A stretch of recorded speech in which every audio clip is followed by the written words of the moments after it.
ನಮಸ್ಕಾರ. ನಾನು ಕೃಷ್ಣ ಭಟ್ ಯಲ್ಲಾಪುರ. ಇಂದು ಮೇ 23ನೇ ತಾರೀಕು 2026ನೇ ಇಸ್ವಿ ಶನಿವಾರ. ಎಲ್ಲರೂ ಕೂಡ ಶನೈಶ್ಚರನನ್ನು ಸ್ಮರಿಸೋಣ. ನೀಲಾಂಜನ ಸಮಾಭಾಸಂ ರವಿಪುತ್ರಮಿಮಾಗ್ರಜಂ ಛಾಯಾ ಮಾರ್ತಾಂಡ ಸಂಭೂತಂ ತಂ ನಮಾಮಿ ಶನೈಶ್ಚರಂ. ಶನೈಶ್ಚರನು ಎಲ್ಲರಿಗೂ ಅನುಗ್ರಹವನ್ನು ಮಾಡಲಿ ಅಂತ ಪ್ರಾರ್ಥಿಸ್ತೇವೆ. ಮೇಷಾದಿ ದ್ವಾದಶ ರಾಶಿಗಳ ಭವಿಷ್ಯವನ್ನು ಅವಲೋಕನ ಮಾಡೋಣ. ಮಖಾ ನಕ್ಷತ್ರ ಸಿಂಹರಾಶಿಯಲ್ಲಿ ಚಂದ್ರನ ಸ್ಥಿತಿ ಇದೆ. ಮೇಷರಾಶಿಯವರಿಗೆ ಮಕ್ಕಳಿಂದ ಸೌಖ್ಯ, ವೃಷಭ ರಾಶಿಯವರಿಗೆ ಮಾತೆಯಿಂದ ಅನುಗ್ರಹ, ಮಿಥುನ ರಾಶಿಯವರಿಗೆ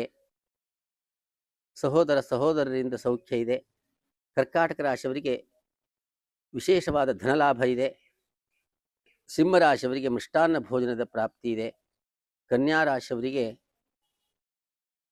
ತೀರ್ಥಯಾತ್ರಾ ಯೋಗವಿದೆ, ತುಲಾರಾಶಿಯವರಿಗೆ ಸರ್ವ ಸೌಭಾಗ್ಯದ ಪ್ರಾಪ್ತಿ ಇದೆ, ವೃಶ್ಚಿಕ ರಾಶಿಯವರಿಗೂ ಕೂಡ ವಿಶೇಷವಾಗಿರತಕ್ಕಂತಹ ಲಾಭ ಇದೆ, ಧನುರಾಶಿಯವರಿಗೆ ಭಾಗ್ಯದಲ್ಲಿ ಚಂದ್ರ ಹಾಗೂ ಸಪ್ತಮದಲ್ಲಿ ಗುರು ಇವರು ಕೂಡ ಇವರಿಗೆ ಸೌಖ್ಯವನ್ನು ಉಂಟು ಮಾಡ್ತಾರೆ. ಮಕರ ರಾಶಿಯವರಿಗೆ ಅಷ್ಟಮದಲ್ಲಿ ಚಂದ್ರ ಸ್ವಲ್ಪ ರೋಗಬಾಧೆಯನ್ನು ಉಂಟು ಮಾಡ್ತಾನೆ. ಕುಂಭರಾಶಿಯವರಿಗೆ ಸಪ್ತಮದಲ್ಲಿ ಚಂದ್ರ ಪ್ರವಾಸವನ್ನು ಉಂಟು ಮಾಡ್ತಾನೆ.